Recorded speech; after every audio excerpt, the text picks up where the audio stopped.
Saranam Gacchami Dhammam Saranam Gacchami Sangham Saranam Gacchami Buddham Saranam Gacchami Dhammam Saranam Gacchami Sangham Saranam Gacchami Buddham Saranam Gacchami Dhammam Saranam Gacchami Sangham Saranam Gacchami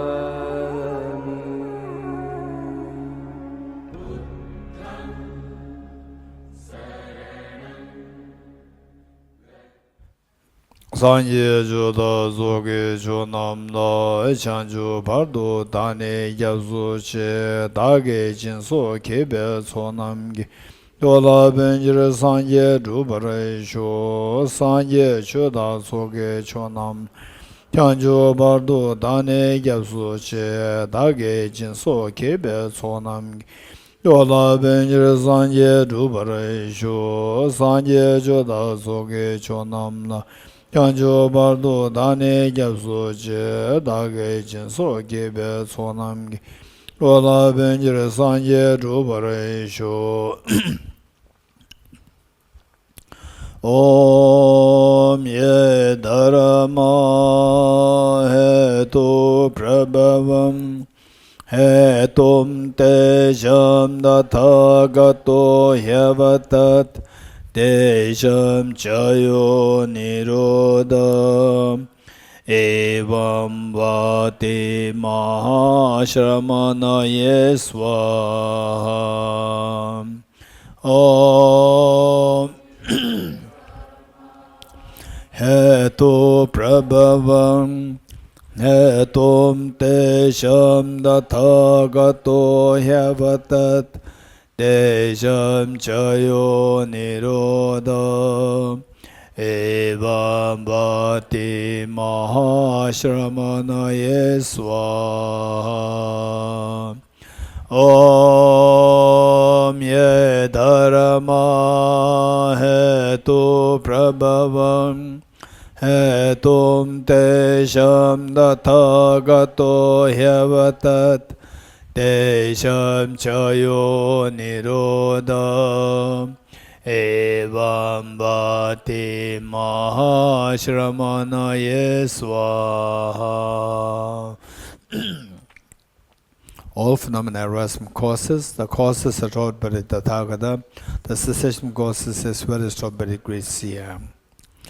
Deyatam gade gade paragade parasam gade bodhisvatyata om gade gade paragate parasam gade bodhisvatyata om gate gate paragate parasam gate bodhisvatyata Om Gate Gate Paragate Parasam Gate Bodhiswaha. Okay, we will turn to page 213. Page 213. Reading Dependent Origination and Emptiness, a compilation of excerpts from sutras and treatises for meditation on emptiness. Page 213, 213. Okay, this compilation is they done on the based on the in the first place. I'd like to explain a little bit about this book. This book is the initial idea was the that when I was translating for His Holiness the Dalai Lama, that was many years ago. His Holiness gave teachings on, so all these short texts on the basis of which His Holiness, based on which His Holiness gave the teachings. Being the translator, I had to prepare for the materials in English. And some of the materials are not available, which I translated on the spot later, that they edited, and some are already available, again where necessary, a little bit of modifications here and there done. So this is how the root texts based on which His Holiness gave the teachings, they were all put, I gathered them together. Then one day I thought that it might be good to put them together and for people to have easy access to this. And later on, it was originally not that big. The Sonamla knows that. The first Boddhicitta retreat was very small, and then we added more and more the later on. So now this is the outcome of that. So basically the idea is that many of these texts were being used by His Holiness for giving teachings based on these texts. Now particularly this section, Dependent Origination and Emptiness, compilation of excerpts from sutras and treatises. This again is where His Holiness, when giving teachings on emptiness, some of the verses, very important verses, which His Holiness cited very often. Again, I put them together, and then on top of these, we added one or two verses together later. So this is just a compilation of this. They will be very helpful for our meditative emptiness. And if possible, for the meditative emptiness, it would be good if we can have, say, the very broad, very broad studies, reflection, meditative emptiness. But at least if we can have what we have here, the compilation, and reading this more often would be very helpful, because it's not that the emptiness that should be coming to our mind. It is not like 2 + 3 = 5, finish. It's not like that. This is something which requires two things. One is the information, the correct information. Number two, your mind should be active. Your mind should be sharp and intelligent. Two things. And for the correct information, the compilation. So these are all the pieces that we extracted from, number one, which is on the sites, very authentic. Number two, that they compiled from various other authoritative sources. So these are very helpful to get good information. Simply because there's a book. Oftentimes people say that, I read on emptiness and from this book, that book. Simply as a book doesn't mean that it is authentic or it is authoritative on emptiness. Please keep this in mind. Telling stories is easy, but talking about emptiness is not that easy. So simply because it's a book, don't grab at it. Initially, they say use the books which are really authentic sources. Don't use any books on emptiness. Authentic sources. Once your understanding has grown deep and they is vast, then you can read any book. You can read any book. You can read any book, and you can just by reading 1 or 2 pages, you can see that this is not a good book. It's very shallow, and you can see that. You can judge yourself. So initially, it is like say the planting these vegetations. When planted, giving a proper shape. That's very important. Once you get the shape, you get a good understanding. Then reading any and in fact you would easily see who are the good authors, who are not good authors. You can easily see that. You can be the best judge later on. As of now, don't read any, simply because it's a book on emptiness doesn't mean that they are authoritative. Okay. So let's read this together now. And page 213, the first paragraph, I like to quickly explain this, and then later the others we will read them together slowly to see if you get something out of what we have studied already. The first verse is where Buddha is comparing between two bodhisattvas. Comparing two bodhisattvas. One bodhisattva who became bodhisattvas, who has been a bodhisattva for many lifetimes, and yet not realized emptiness. In other words, a bodhisattva who is yet to realize emptiness. One. Oops. And the second bodhisattva, who became bodhisattva just freshly, recently, and he has the wisdom of emptiness. You getting it? So, in a way, the Buddha Shakyamuni is teaching us how valuable the wisdom of emptiness is. With the wisdom of emptiness, it can just transform all your actions into extremely productive, meaningful, and the effort.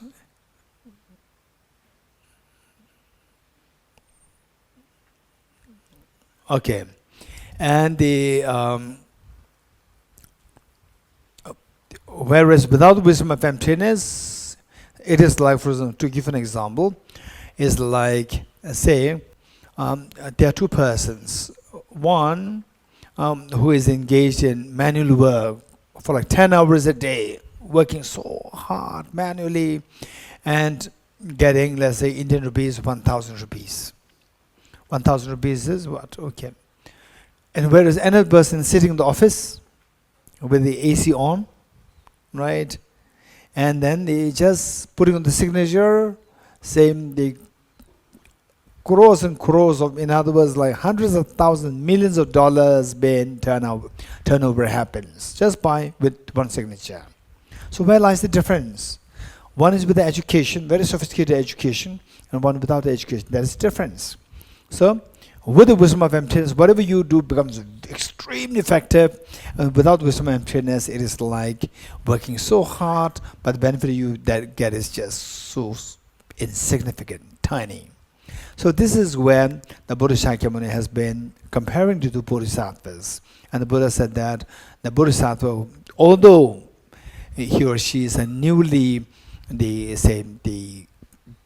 became a bodhisattva, but if endowed with the wisdom of emptiness, what a bodhisattva does, the merit accumulation is going to be far more than the bodhisattva who, without the wisdom of emptiness, but being a bodhisattva for so many lifetimes.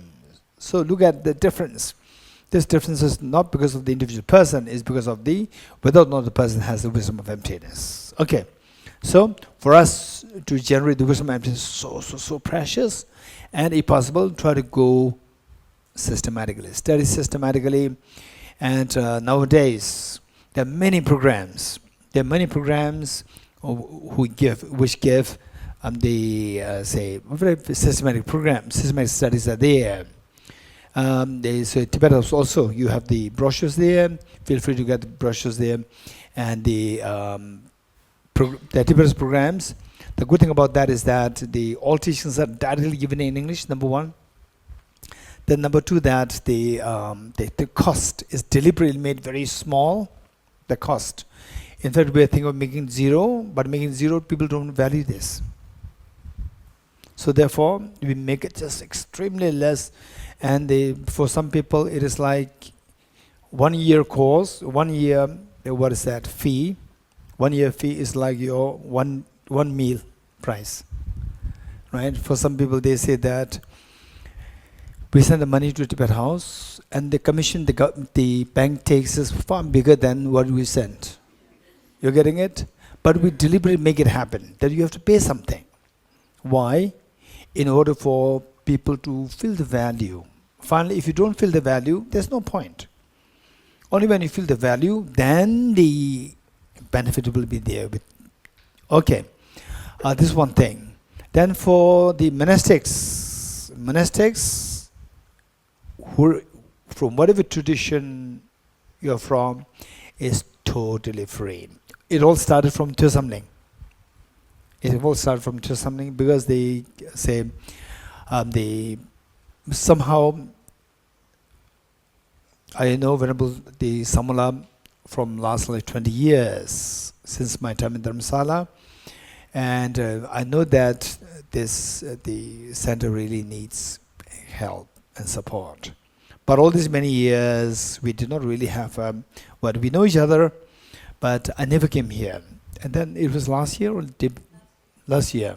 So last year, because of Venerable Petronella from Root Institute, she knows me, and I've been going there even before Venerable Petronella. So Venerable Petronella knows, how things work.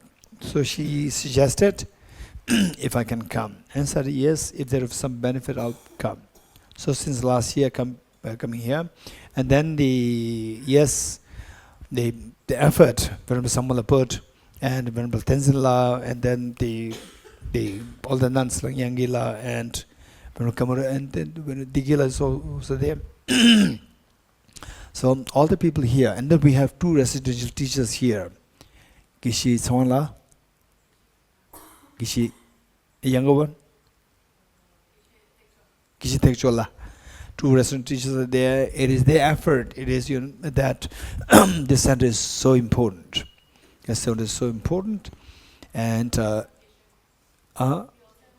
also a Geshe there. Yes, teaching Tibetan philosophy. Yes. Okay, wonderful. Okay, so I don't know why I'm sharing all these things.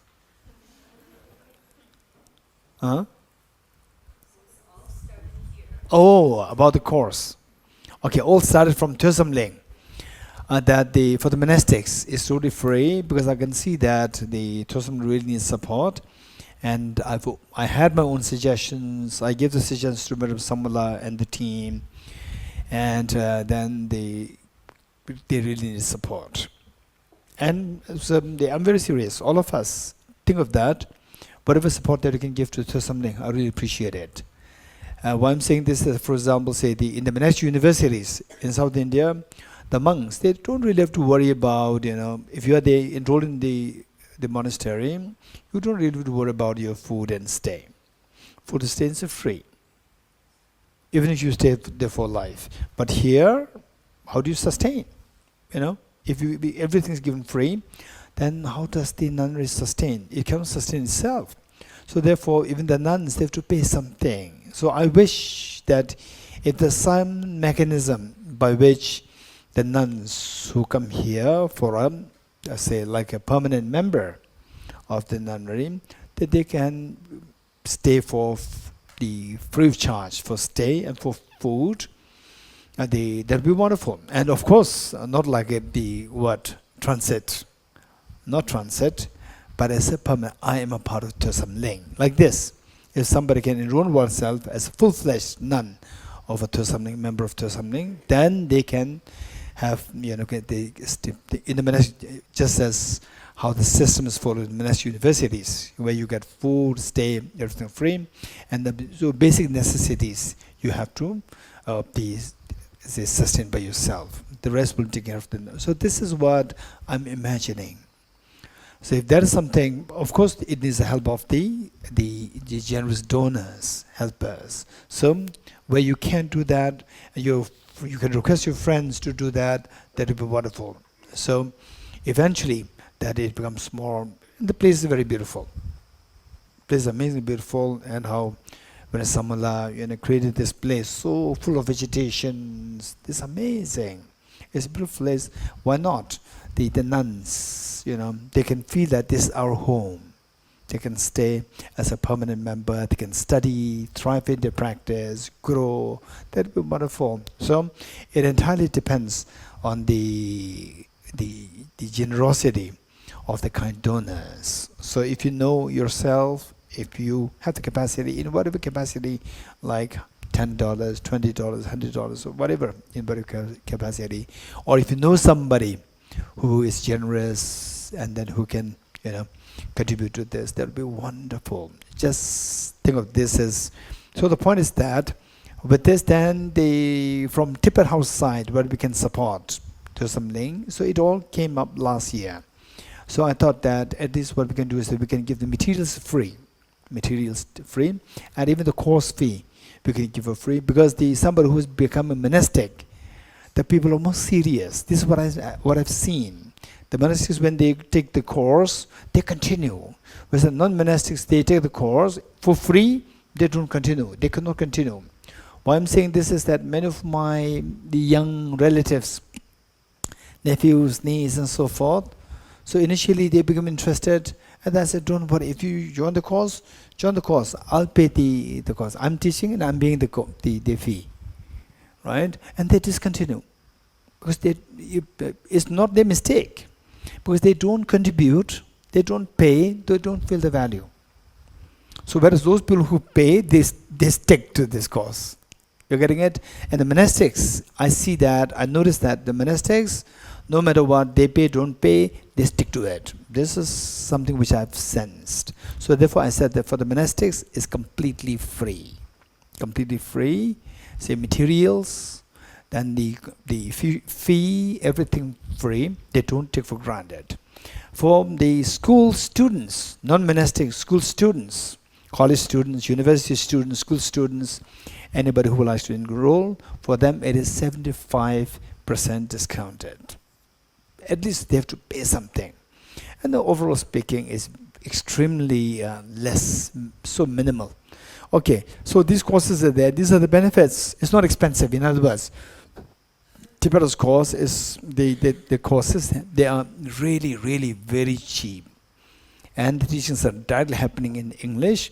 And to what extent it can go, I hope that it will go like 100 years, 200 years, 300 years from now. But to what extent I can teach, that's very limited. For NMC 1, I taught. NMC 2, I'm teaching. And NMC 3, I'm not sure. But Tibet House, I pray that the program continues. So this is what we are trying. So as of now, we are trying to create the logistics, so in terms of the study materials, plans, study plans, all these things. We're trying to make it very stable and grounded, so that whoever comes later on, and the director, teachers, whoever come later, they can have something solid there with which to flow. Okay, this is what I'm saying is that the various study programs, these are there. And for the emptiness, a very systematic study is required, not just short retreats. It will not help, right? It doesn't matter, say, where the teacher is sitting on a high throne, right, or low throne. It doesn't matter. Even if high throne, if it's just for 2 days, 1 week, it will not help. Low throne, 1 week, 2 weeks, will not help. You're getting, these are like the keys, like torch lamp. You have to go for long-term study program. If you really want to go for if you really are seeking like a lasting happiness for yourself, lasting solution to the suffering of yourself, we have to go for the extensive study programs. This is so important. Once studied, you have the instruments. Once you get the instruments, you have to use these instruments, practice, meditate, and then you will reap the benefit. Okay, with this mind, let's turn to page 213. Deborah, are you there with us? Deborah? Good. We are on page 213, 213. Ready? We'll read this together slowly. Gift of Youth Ratna Sutra. Manjushri, whoever listens even with doubt to this teaching on emptiness. Okay, let's read this together. Manjushri, whoever listens even with doubt to this teaching on emptiness, generates much greater merit than a bodhisattva who, lacking skill in means, practices the six perfections for 100,000 eons. Yes, being so, what need is there to say anything about a person who listens to this teaching without doubt? What need is there to say anything about a person who imparts scripture in writing, memorizes it, and also teaches it thoroughly and extensively to others? The treasure of the One Thus Gone Sutra. Any person who, possessing all these 10 great known virtues, enters into the teaching of the selflessness and has faith and conviction that all phenomena from the beginning pure true existence does not go to a bad rebirth. Chapter on Subduing Devil Sutras.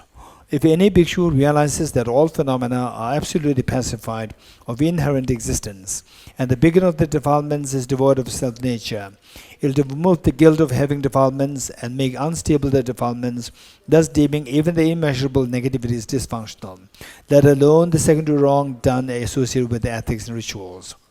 Arideva's 400 verses on the middle way. Those with less merit will not even have a doubt in this Dharma of the ultimate reality. Should an inquiry ever arise in someone, it will shatter samsara into pieces. Acharya Dharmakirti's commentary in Vedic cognition. One is liberated through the view of emptiness. The rest of the meditations are for the sake of that. Bodhisattva Shantideva's guided Bodhisattva's way of life. All of these branches of practices were taught to the Buddha by the Buddha for the sake of wisdom. Therefore, those who wish to pacify suffering should generate this wisdom. Acharya Chandrakirti's entry in the middle way. Even as an ordinary being, even hearing about emptiness, if one experiences with an utter joy again and again, tears flow from such pure joy most in one's eyes, and one's hair stands on end, one is the seed of the wisdom of full awakening. Upadhyaya Questa Sutra. The various delightful flowers blossom, and the sparkling supreme golden abode stands so alluring. For none of these is their creator. They are posited by the power of thought. It is through conceptualization that the world is imputed. Bhikkhuni Vajra's utterance in the Fundamental Vehicle Sutra. The mind is demonic which views the true self. You have wrong view. These compositional aggregates are empty. There is no being in them.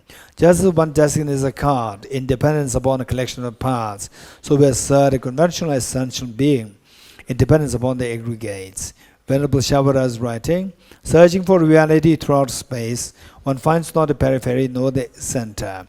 All perception cease completely. Likewise, through a thorough search of mind and phenomena, one finds not even an atom of essence. Since the searching mind is not found, not seeing anything is seeing the reality.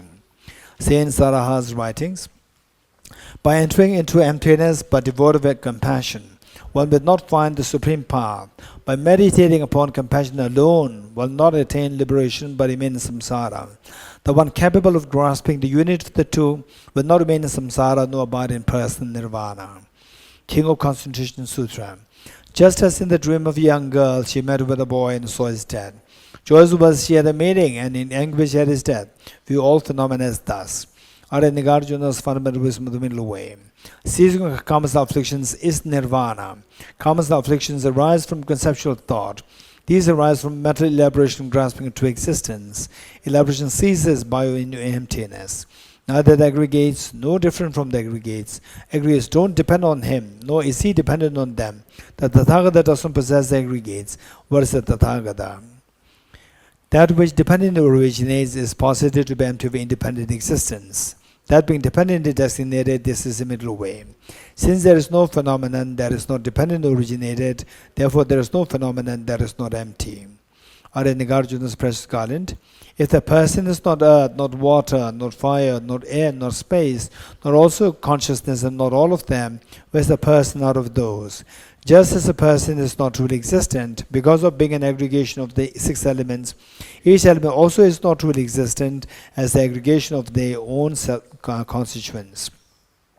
Dharmasamgiti Sutra. Forms appear as a mass of form. Feelings resemble bubbles in water. And discrimination like a mirage. Mental formations are like plantain trees. Consciousness is like the magical illusion. So taught Surya Mitraya. Arya Nagarjuna's commentary on the awakening mind. Those who understand the emptiness of phenomena, yet also conform to the law of common results, that is more amazing than amazing, that is more wondrous than wondrous. Alright, there was 400 verses on the middle way. When dependent arising is seen, ignorance does not occur. Thus, through all efforts, try to find this subject. His Holiness, the 7 Dalai Lamas range our feet, a song of the 4 mindfulnesses as a guide to the view of the middle way. At the crossroads of 6 collections of consciousness, they have diverse perceptions. Are seen the hazy dualistic phenomena which are baseless. There is a magical show that is by nature deceptive. Don't believe them to be true, but view them as having the nature of emptiness. Don't let them go astray, but place it within the nature of appearance and emptiness. Through not losing mindfulness, hold it within the nature of appearance and emptiness. The sphere of appearing and existing phenomena is pervaded by the sphere of the ultimate clear light of suchness. There is an ineffable ultimate reality. View this nature of emptiness through abandoning mental contrivances. Don't let your mind go astray, but place it within the ambience of reality. Through not losing mindfulness, hold it within the ambience of reality. His Holiness the 14 Dalai Lamas pray for proliferating the Dhamma to land who snows. Venerable Marpa Lozawa, Shebe Dorji, and so on, the host of the precious Kagyu, the source of blessings, the chain of the unexcelled master of this outstanding tradition. To you all I pray, may the Buddha Dhamma of the land who snows blaze forevermore. All phenomena encompassing samsara and nirvana are but the radiance of spontaneous awareness. Awareness itself, devoid of elaborations, is realized in the nature of Dhammakaya. Pervading all existences and appearances of samsara and nirvana is the great Mahamudra. May the Buddha Dhamma of the land of snows blaze forevermore. Are Nagarjunas in praise of Dhammadado. Impermanence, suffering, and empty, these three they purify the mind. The Dhamma that is unsurpassed in purifying the mind is the lack of intrinsic nature. Concluding prayer from Lama Tsongkhapa's Ocean of Reasoning, a commentary on Nagarjuna's commentary on Wisdom of the Middle Way. Throughout my future lifetimes, may I always be guided by the Manjushri and be able to uphold the Dhamma in general and the teachings of dependent origination in particular, even in the course of my life. Shirihiruka. Shirihiruka is the name of a Buddha. The Buddha Shakyamuni manifested in different forms, one of which is Shirihiruka. Look at this, the name of the sacred name of the Buddha, the Shirihiruka. Even how the name is selected in order to leave a very powerful imprint of emptiness within the mind. So Shirihiruka. Okay, let's see. Shirihiruka, Shirihiruka, Shirihiruka. Here is the selflessness of phenomena, the emptiness of the mind which is also everything as it is imputed to both causal nature. Ru is the selflessness of person, the emptiness of self that is fabricated by the web of conceptual thoughts that grasp by the self of person. Ka is the ultimate reality, the essence of dissonant duality of subject and object. Shri is the non-dual exalted wisdom that abides in congruence with the emptiness of the object. This is the meaning of Evam.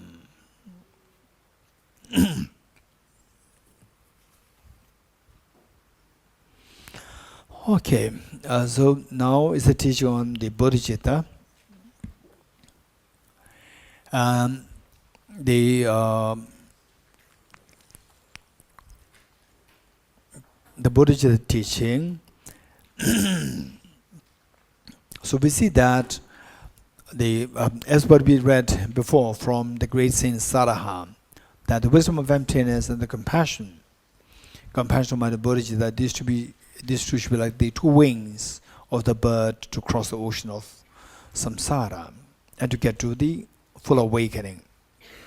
And where any of the two wings is missing, you cannot reach there. The wing of the wisdom is missing, you cannot reach there, you cannot fly. The wing of the Boddhicitta, compassion mind of Boddhicitta is missing. Again, just by the wisdom, you will not reach there. You need both.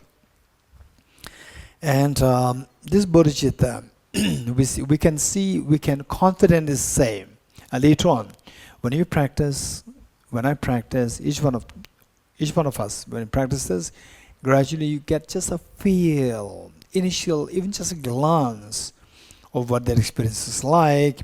You can be very confident that the Boddhicitta is the most beautiful mind in this world. Most beautiful mind in this world. And the wisdom of emptiness is the most fearless mind in this world. What we want is the beautiful mind and the fearless mind. And the fearlessness, and some people, they're extremely fearless. For example, like Mahatma Gandhi. Mahatma Gandhi, physically he's so frail, but mind is extremely courageous, extremely courageous. So, to see whether the person is courageous or not is the mind. And the most courageous mind is the wisdom of emptiness. It makes you fearless. And the Bodhicitta is the most beautiful mind. Just get a glimpse of this, it just makes you feel like crying. It makes you just feel expansive. And you see that all these barriers will instantly dissolve. Barriers between you and others. Say, you meet somebody, and they say you practice Bodhicitta, and the other person, it comes with some supposition, presuppositions, or say in the mind some kind of barrier. Okay, he may not accept me, she may not accept me, and we have a difference there. And going there, you see that the person gradually feels so comfortable, which means that the person starts to feel your compassion, your bodhicitta, your unconditional love for all the beings. The person starts to feel that barrier gradually dissolves. It's amazing. This is so beautiful.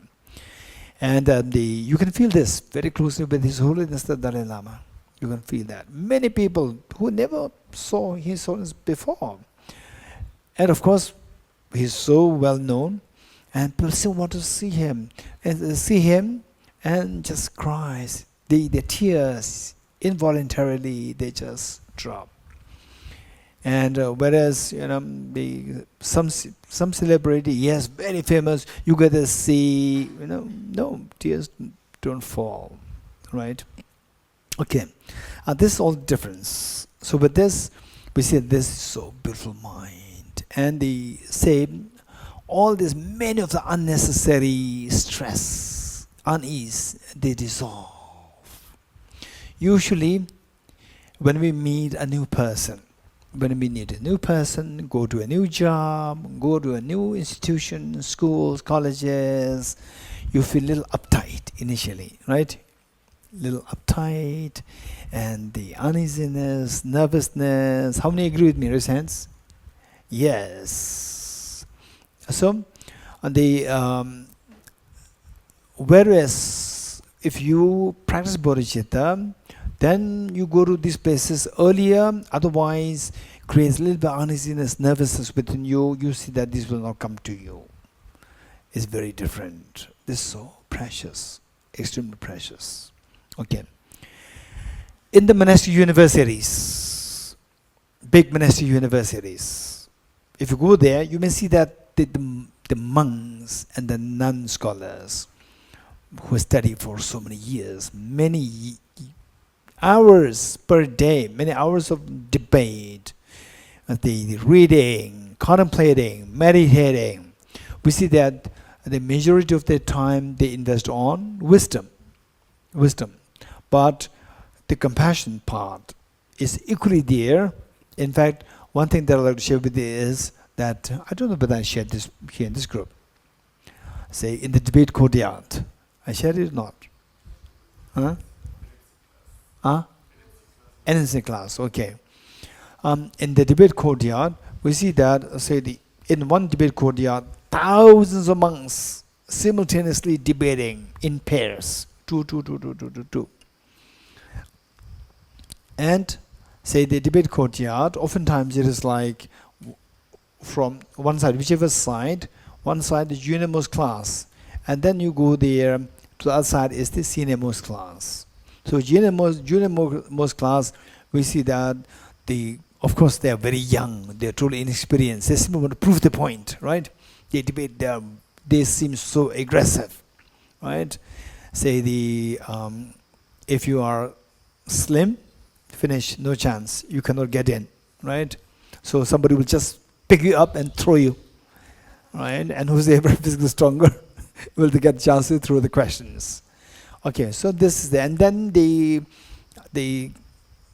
They pull you, right? They pull you, but the person will not go with you, right? They will continue to stay there. And they pull the shirt is torn, still they don't mind, right? Okay. So this is, then says sometimes the debate is where particularly for let's say the final degree, some monks who are now completing the Geshe degree, the final degree, they have to say for the final exam is very scary. Final exam, I say that year, there can be like 10 monks scholars, or like 8, and some little smaller monasteries, they may have like 4. So they defend the position, and the whole monastery, the thousands of monks, they will throw questions against you. So you have to defend, and including His Holiness Gandhanti Rinpoche, they're all sitting there. And the abbots, they're all sitting there. And the top-ranking, the Geshes, very senior top-ranking Geshes, all sitting there. They all throw questions against you. So it's a very scary moment.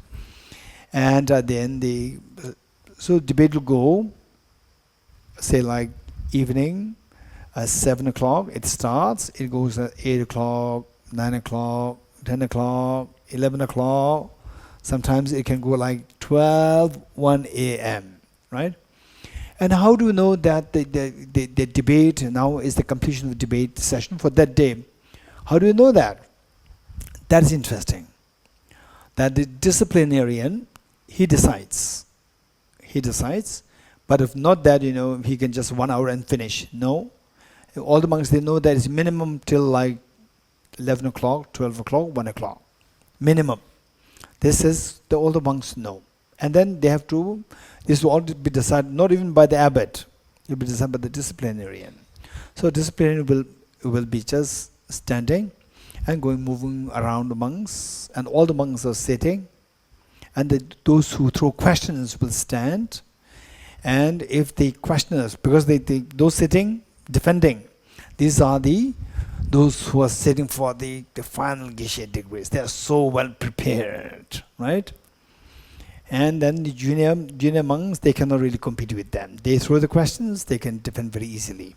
Then senior monks will help the junior monks to throw questions from the side, right? So you have to defend. And particularly those respected, big, very, very senior Geshes, like those in 60s, 70s, 80s, they throw questions. You should be, of course, the monks who are sitting for the final Geshe degree, usually they are in their early 30s. So they'll be very respectful. They'll give the answer, straight on the answer, but in a very respectful way for the senior monks. Then they say 11 o'clock, 12 o'clock. How do we know that the debate will stop now, right? Say, certainly, it is like, say, the first class, the first junior class, then after about like half an hour, the next class. So it goes like this, and then when it reaches the highest class, complete that, and again second round, junior class. Again it will go like this. Then in the middle of somewhere, if they say one of a monk from a junior class, somewhere in the middle, stands up and then asks question. If the question is about the Boddhicitta, all the monks know that now the session is going to be ended. All the monks knows that. Boddhicitta, related to Boddhicitta. For example, Sekyuzi, number chodabu mizan ludilane geweku rinjiri number gyu na change simshe chawara desum. All these verses, no books allowed in the debate court, all by heart. And the verses said, and instead all the monks who are thinking, contemplating on emptiness, so forth, suddenly they hear this, the new debate point they brought up, related to Boddhicitta. Instant all the monks will just sit upright and deeply go into reflecting the meaning of this particular Boddhicitta verse. And then go into Boddhicitta verse. It's so beautiful. It's pin drop silence. Pin drop silence is there. Everybody goes into the reflection and compassion. This beautiful practice is amazing. And then finish. Then everybody will leave for their own place. Okay, so this verse, for example, this verse is one verse which is very commonly said on these occasions. Security. Number cho dabo mizanlu de lane geveku. Say they like gold making elixir. Like a gold making elixir. However useless the metals are, with the gold making elixir, if you apply these metals with the gold making elixir, all these useless metals will become gold. So what makes all these useless metals as gold, very precious gold, is because of the gold making elixir. So the gold making elixir is so precious, it makes all the other useless metals as the very precious metals, gold. Likewise, we have this useless body, useless speech, and useless mind, like the useless metals. And the gold-making elixir like the Boddhicitta. With this body will become the Buddha's body. This speech will become the Buddha's speech. This mind will become the Buddha's mind. Who on earth, what a wise person on this earth will not treasure this Boddhicitta? Will hold the Bodhicitta so dear. So this verse is so beautiful. This is taken from Guide to the Bodhisattva of Life. There are so many of these, the benefits of the Bodhicitta cited there in the book, A Guide to the Bodhisattva of Life. And in fact, this book is a compilation of extremely important, many important texts there from the Guide of the Bodhisattva, the Guide to the Bodhisattva of Life. Chapter 1 on the benefit of Bodhicitta is included in this book. Likewise, many important things are there, but I would say that if you can keep the Guide to the Bodhisattva of Life, that book, with you all the time, it can be your lifelong guide. Lifelong guide to lead you, to make you lead an extremely meaningful life where you are now going into the last moment of your life, dying, and you have no regret. You see that you have grown so much based on the instructions, advice given by this greatly enlightened Bodhisattva, Bodhisattva Sharadeva, this Guide to Bodhisattva's life. And the Guide to Bodhisattva's life, Bodhisattva Sharadeva, he was in 8th century AD. 8th century AD. And then his biography, read it, is very unique. Very unique. He was a very senior monk and extremely enlightened, but the monks there did not know that. He was such an enlightened, great teacher. They did not know that. So, it is said that his practice is something he's extremely, refined in his practice, that he can practice in whatever form. In whatever position that he sits, he practice. Lying down, he sleeps, he practice. For us, lying down, good sleep, finish. But for him, he practices wisdom and emptiness in the sleep, in the dream. So he assumed extremely low profile, as though like he was just ordinary, not knowing anything. And people around, even the other scholars, maybe some of the brilliant scholars, his classmates, maybe knowing him as brilliant, but otherwise most of the monks, they mistook him as just some idiot, but not knowing anything, right? Just a dull senior monk, elder monk. And he was always found sleeping. Nighttime, yes, in the daytime also in the bed all the time. And the people could not know, thought that if you see somebody sleeping all the time, right, you will see what for you have come here for the retreat, right? You will never think that the person married an emptiness. The same case in Nalanda that happened. So everybody was thinking that he was just sleeping, a very elder monk. He should be setting good example for the other monks, but look at him, what he's doing. And even the pilgrims, they come, They see a very elder monk sleeping in the daytime all the time. It's very embarrassing for the monastery. So the monastery is disciplinarian, and the higher officials, they were thinking of kicking him out of the monastery, although he was already a very senior monk. But how to kick? No reason to say that you cannot stay. So they made a plan. The plan was that, thinking that he was not at all learned. So the monastery made a new rule that all the monks should take charge, all the senior monks should take charge of giving teachings from the seniority basis, on the basis of the seniority. And then what you teach, that's up to you, right? And who are the listeners? They were all scholars, right? All the monk scholars. So because he was very senior, his turn came very quickly, right? And then the next day was his turn to teaching. The abbot, disciplinarian, and the higher official monks, they came the day before and told him, Venerable Sir, tomorrow is your turn to give teachings. And he was still in the bed. And saying that, okay, yes, I'll come. And the next morning, just to create embarrassment to him, so that, he will be so embarrassed, and then he will run away from the monastery. So this was the plan.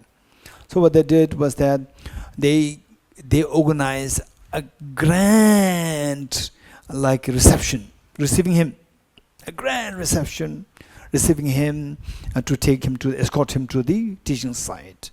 And he was still in the bed. And he said, okay, now I'm coming.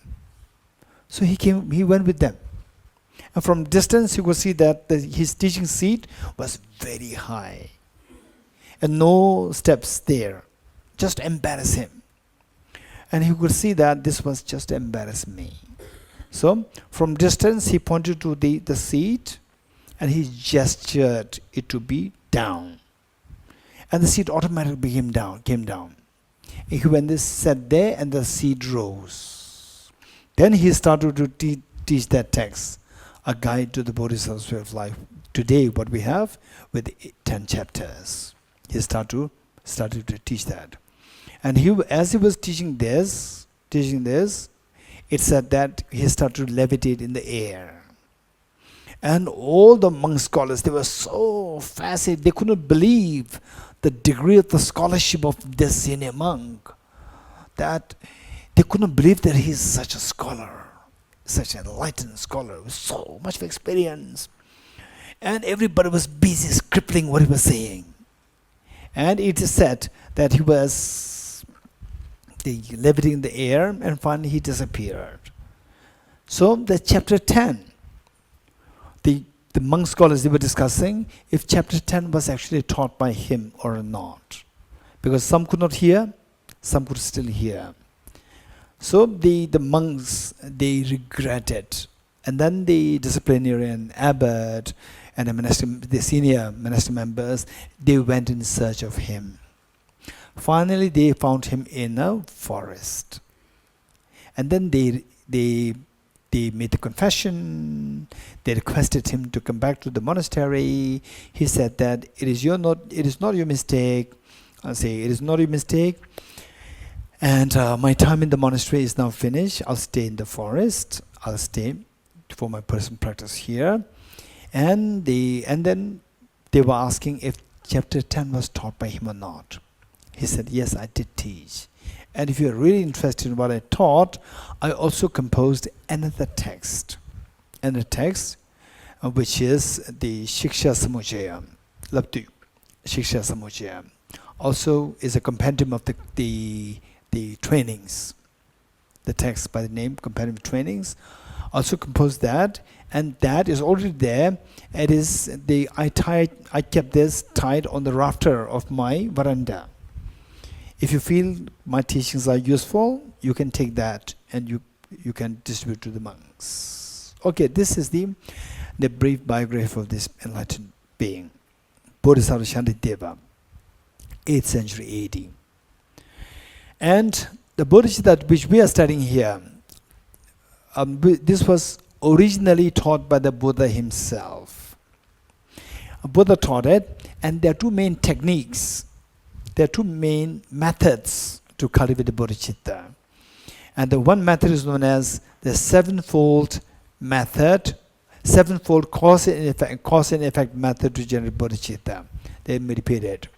The first method is known as sevenfold cause and effect method to generate bodhicitta. And second one is known as, the first one is sevenfold cause effect method to generate bodhicitta. Sevenfold, Ben? Sevenfold. Okay, Mike?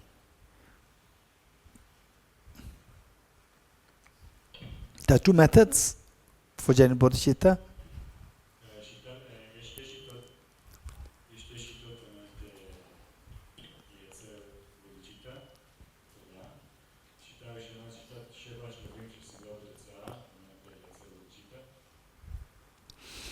And second method is known as the method of equalizing and exchanging self for others to generate bodhicitta. The method of equalizing and exchanging self for others to generate bodhicitta.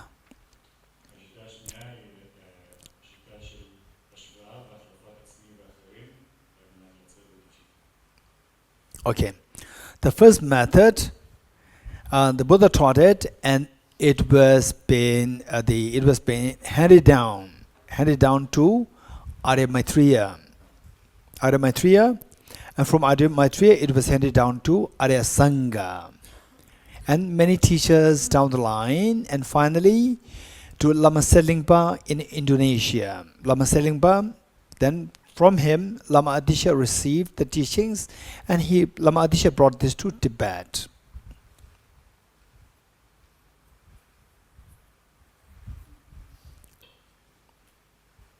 Yes. Okay. The first method, sevenfold cause and method, which the Buddha taught, the heir to preserve this teaching was Arya Maitreya. And now from Arya Maitreya, Arya Sangha got the teachings. From Arya Sangha, there are so many teachers like Acharya Vasubandhu and so forth, many teachers there.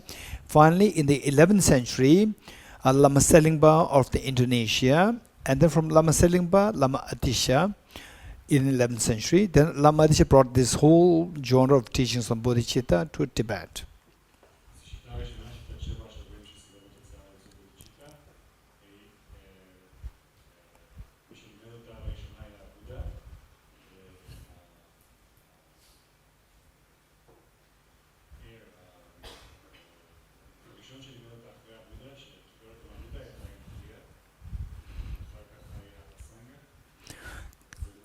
Then many teachers, and then in 11th century Lama Selingpa,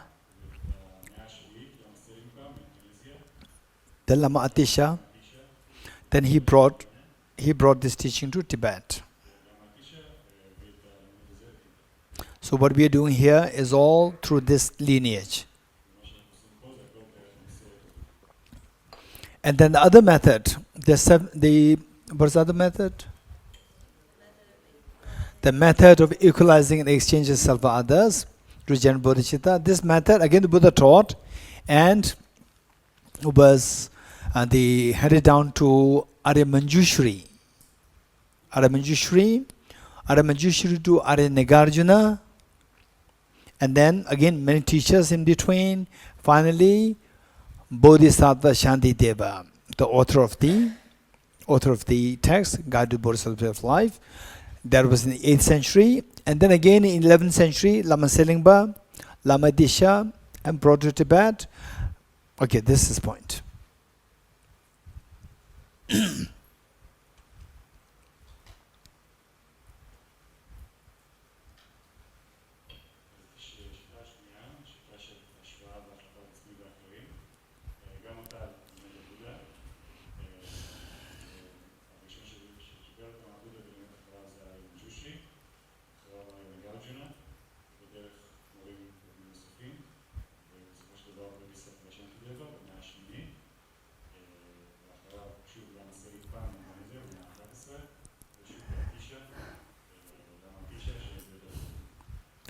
So these two traditions were there, and Lama Selingpa and Lama Atisha, these two masters, they are said to be the points of the confluence of the two traditions. Two traditions merge, the points of confluence.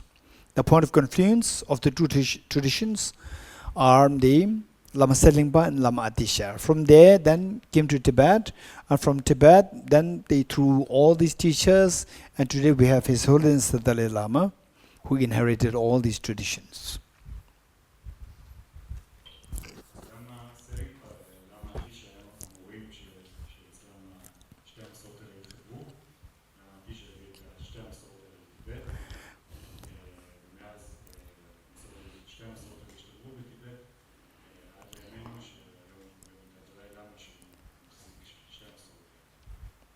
Okay.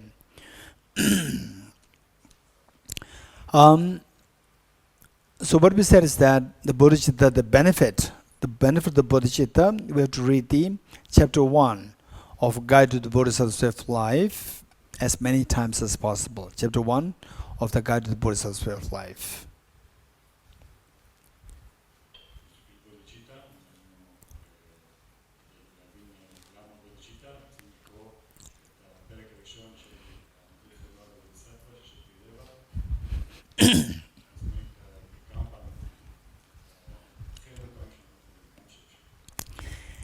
Just for information, so what we have is that like the two wings of the bird, wisdom of emptiness and the Boddhicitta.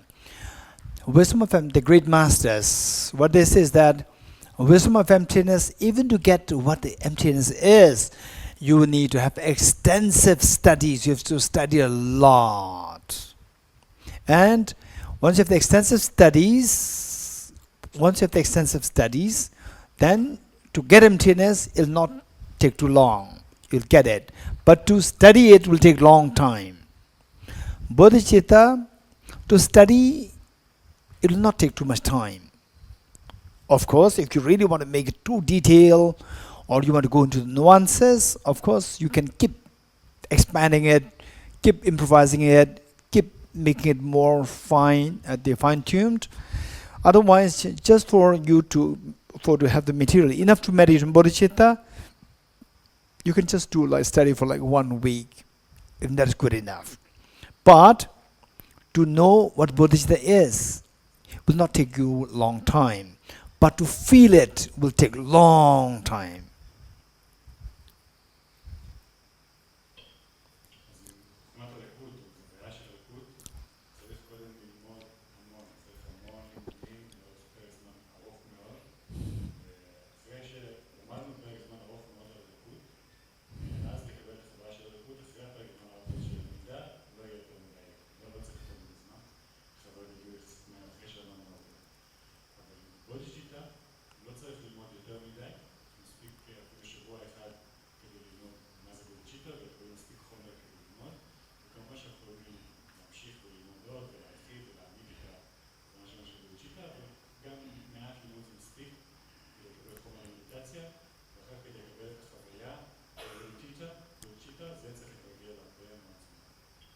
Okay, so before we jump into what the real Bodhicitta practice is like, let us leave this session with a question.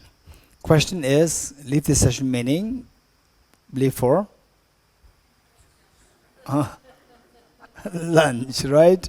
With this question as to, what am I seeking? Each one of us, what am I seeking? You're getting it? Okay, I want discovery in physics, I want discovery in this, that. Okay, it's fine, whatever. Right? You may come up with whatever the number of the answers or different answers is fine. So all these answers, okay, first, what am I seeking? This is the first question. Then second one is, whatever answer that you come up with, see if that answer tallies with the 2 points. That either it is related to get away from suffering or to have the maximum happiness. 2 things. You may have hundreds of different answers. See if these answers boil down to these 2 things. I want to get away from miseries and I want to have the maximum happiness. See if all these answers boil down to these 2 points. You getting it? No, just see, and then if you say that's true, all the different answers, people may give different answers. You may have 5 different answers. Others may have 5 different answers. Some might have 10 different answers. And if you look at the different answers, you try to put them together. Then totally you may get like 25 answers or 50 answers. See that all these answers somehow can be seen going into the 2 groups: getting away from suffering or have the maximum happiness. For example, like say some people would say that I want all my families to be together, family members to be together. Some people, right? And this was one time, there was one Israeli girl. Where was that? It was a retreat in where? I think in Deer Park retreat. There's one Israeli girl there. She must be then, I think, 20 or 21. She's a very independent girl. Then after 1 or 2 years, I was in Mumbai, and she also happened to come to Mumbai, and she also brought her father there. And she was showing interest to study the Buddhist philosophy more deeply, which means to spend more time in India. And the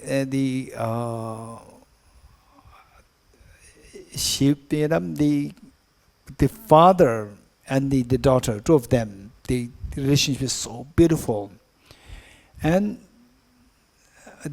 I said, what do you think? I asked the father. And he said that, yeah, that's fine. My daughter can go anywhere to, whatever she likes. But at the same time, I don't want to see, my children to be too separated, far away from me, right? Which means I want them to be nearby me. You're getting it? That I'm afraid to see them going away, right? I'm afraid, the fear. I don't want this fear. This fear is miserable, stress. I don't want this stress. So this falls on this category, right? Some people say that I'm not really interested in philosophy, these things, what Boddhicitta, right? I'm more interested in adventure, right? Adventure, hiking, what is that? What is that? Adventure, the trekking, right? I'm interested in these. Some people, I'm interested in music. Why? With the music, it makes me so happy. I want happiness. Again, it falls in the category of wanting happiness. Adventure, with this, I feel so fresh. I want freshness. With freshness, what is there? I feel happy. Again, it falls in the category of the happiness, seeking happiness. So just see if you agree with however variant the answers are. They all boil down to 2 groups: running away from miseries and to expand your happiness too, right? And then we'll continue with the next session. Deyata Om Gate Gate Paragate Parasam Gate Bodhisvatyata Om Gate Gate Paragate Parasam Gate Bodhisvaha. Okay, thank you, Deborah. Okay, so I'm so glad that the Nicola let me know about Deborah's situation, and then the Nicola was helping Deborah, and then this young man, our IT staff, he is helping Deborah with this, and Jane, thank you so much for helping her. So we're all there supporting her to at least get something from your presence here. Thank you so much for your displaying your affection and sense of concern for others. Okay, Deborah, take care. Yeah. Three prostrations.